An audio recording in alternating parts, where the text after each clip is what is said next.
muito da recepção do primeiro vídeo. Falando um pouco sobre amor, eu acho que foi muito interessante ver que as pessoas querem saber um pouco mais, bastante inscrições, pelo menos pra mim, que tô começando no YouTube com este canal, porque a minha jornada aqui no YouTube não é pequena, eu já me arrisquei desde pequeno e eu tô com 24 anos, então eu posso dizer que desde os meus 12 anos eu já tentei me arriscar no mundo aqui do YouTube, e eu gostei bastante, e o intuito desse canal é realmente um desabafo, um diário pessoal, onde eu possa revisitar os meus pensamentos antigos e quem sabe a gente pode estar discutindo, pode estar conversando. É algo que eu não pensei que eu ia levar a sério, sabe? É algo que eu postei só por precisar externalizar os meus pensamentos. E eu fiquei pensando, eu posso continuar isso. Eu tenho tantos pensamentos que eu posso externalizar. E eu não tô ligando pro número de visualizações, pro número de curtidas, pro número de comentários, pro número de inscrições. É apenas a satisfação de saber que eu tô fazendo um bom trabalho e eu tenho muito orgulho desse meu primeiro vídeo. Enfim, como todo bom youtuber, eu preciso pedir a sua inscrição. Então, se você não é inscrito, considere clicar nesse botão vermelho escrito inscreva-se. Curta o vídeo se você gostar, compartilhe com os amigos para que a gente possa ampliar essa comunidade e compartilhar os nossos pensamentos. O papo de hoje é sobre responsabilidade afetiva. Eu acho que a gente vive num tempo muito volátil, onde a gente tem muita discussão sobre relacionamentos na internet. E às vezes essas discussões podem ser meio rasas pelo conteúdo e o formato que eles estão anexados. Então são muitos pensamentos rápidos e em até um minuto. Longe de querer criticar nenhum criador de conteúdo que fale sobre relacionamento ou vida, pensamentos, tudo é válido. Até porque eu sigo muitos desses criadores que são interessantes, que me ajudam em muitos dos meus processos e é interessante a gente ver esse interesse que as pessoas estão tendo cada vez mais em se conhecerem. É o famoso conheça-te a ti mesmo. Falar sobre responsabilidade afetiva às vezes pode ser meio delicado porque as pessoas às vezes têm um entendimento meio errado. Porque responsabilidade afetiva também entra numa discussão onde a gente acaba se perguntando se a gente tem tanto mesmo responsabilidade para com o outro. E responsabilidade afetiva nada mais é do que uma responsabilidade cívico-moral que a gente aprende, né, da questão da sua liberdade.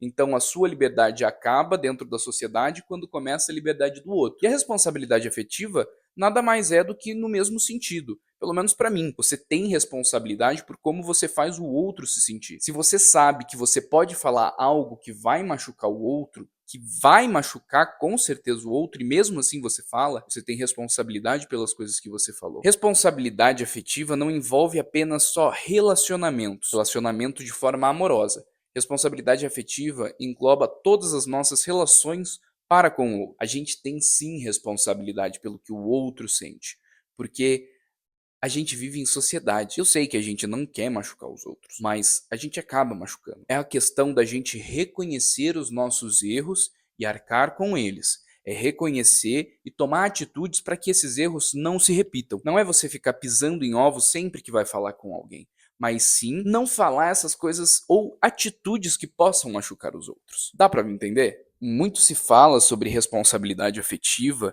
e muitas pessoas acabam sendo contra o termo responsabilidade afetiva ou até mesmo questionando se tal coisa existe, porque muitas pessoas falam que a gente é apenas responsável pelos nossos comportamentos e sentimentos. Mas o que somos nós sem o outro? Nós somos animais sociáveis. O que somos nós sem os encontros e desencontros que acontecem no dia a dia que nos deixam felizes, sabe? Então a gente tem uma responsabilidade para com o outro. Porque às vezes eu também vejo muitas discussões a respeito da existência da responsabilidade afetiva, porque a gente também vive numa época de muito egoísmo e empoderamento pessoal. Deixa eu elaborar melhor. A gente precisa também ser egoísta, mas eu quero falar isso num próximo vídeo, mas num sentido de que a gente precisa se conhecer e saber os nossos limites, até porque a gente também não precisa ficar agradando e nem deve ficar agradando todo mundo, porque a gente se perde e a gente fazendo também coisas que a gente não quer fazer, as pessoas também percebem. E essa questão de empoderamento pessoal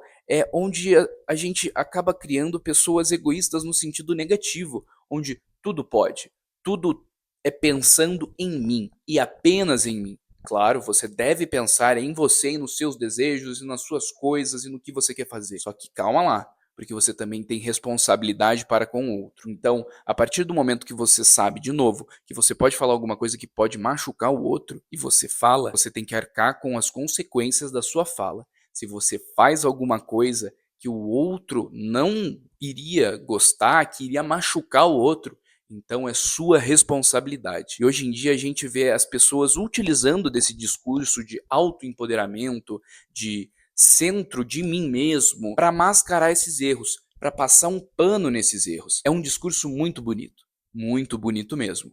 Mas a gente também tem que tomar cuidado, porque tudo em excesso faz mal. A gente não pode ser essa pessoa que quer agradar todo mundo, e eu posso falar com propriedade, porque até então eu tô tentando ser uma pessoa que é um pouco mais egoísta nesse sentido, porque eu sou uma pessoa com características que quer agradar e compensar em tudo, a todos, para demonstrar o meu valor. Eu sei que eu não preciso fazer isso, que eu tenho o meu valor.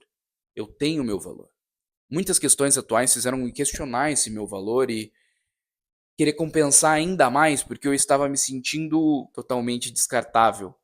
Eu tô aprendendo cada vez mais que eu tenho o meu valor e o meu valor é ótimo pra caralho. Pra eu aprender um pouco desse meu valor, eu tenho que ser um pouco egoísta, sim. É egoísta em seus limites, sem ultrapassar esse limite onde eu não pensaria se as minhas atitudes machucariam o outro ou não. Nós temos que tomar muito cuidado com esses discursos que a gente vê hoje em dia, que são disseminados na internet, porque eles são muito tentadores para acabar mascarando algumas atitudes suas, porque você acaba utilizando de subterfúgio, de refúgio para as coisas que você não quer admitir que você faz que possam machucar o outro. Responsabilidade afetiva é isso.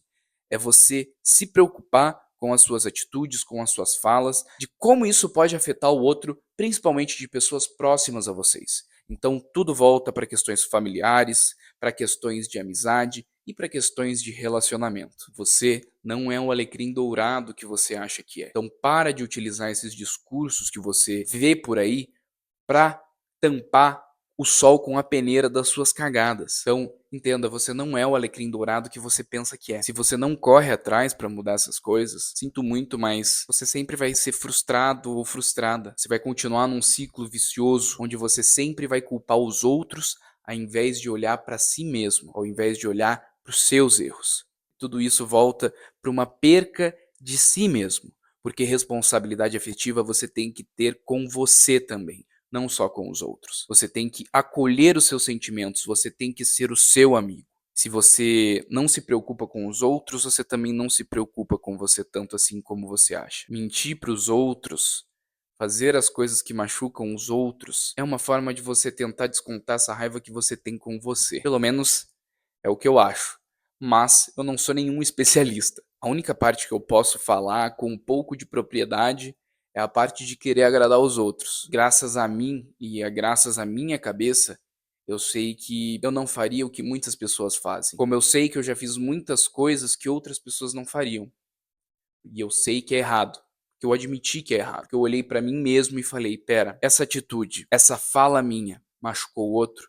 Eu tô tendo responsabilidade para com o outro. A gente vê muito na internet as pessoas se lamentando, e não tô dizendo que é errado, mas se lamentando pelos relacionamentos ou pelos quase algos que tiveram que deram errado. E a gente vê muito as pessoas relatando que o outro sumiu, ou que o outro traiu, ou que a pessoa se distanciou, ou que as coisas esfriaram. Mas é engraçado porque isso é a falta de responsabilidade e o medo agindo em conjunto, porque as pessoas não são sinceras dentro dessas relações. Elas fogem aos poucos de você, e é isso que é a falta da responsabilidade afetiva. Porque principalmente se você tá numa relação com o outro, você não tá sozinho nessa relação. Você pode ter os seus desejos, pode ter as suas queixas, os seus pensamentos, mas tudo tem que ser comunicado. E hoje em dia parece que falta muita comunicação. A gente precisa aprender a se comunicar melhor, principalmente numa era digital, onde tudo é comunicação. Eu sou jornalista, mas eu tô aqui me comunicando. O dentista precisa fazer as suas mídias para conseguir cliente. O advogado, a mesma coisa. Nós estamos numa era de muita comunicação e muita informação e, consecutivamente, muito aprendizado e muito estudo. Temos muita informação disponível. Então, a falta de responsabilidade afetiva também é falta do outro buscar o conhecimento, mas não só o conhecimento exterior, mas como o conhecimento interior, para descobrir por que desses comportamentos, principalmente comportamentos repetitivos. A gente precisa ser mais responsável com os sentimentos dos outros. Às vezes a gente está fugindo de uma dor que vai ser momentânea, está fugindo de uma conversa que vai ser rápida em comparação com a aflição que a gente pode estar causando no outro e a si mesmo.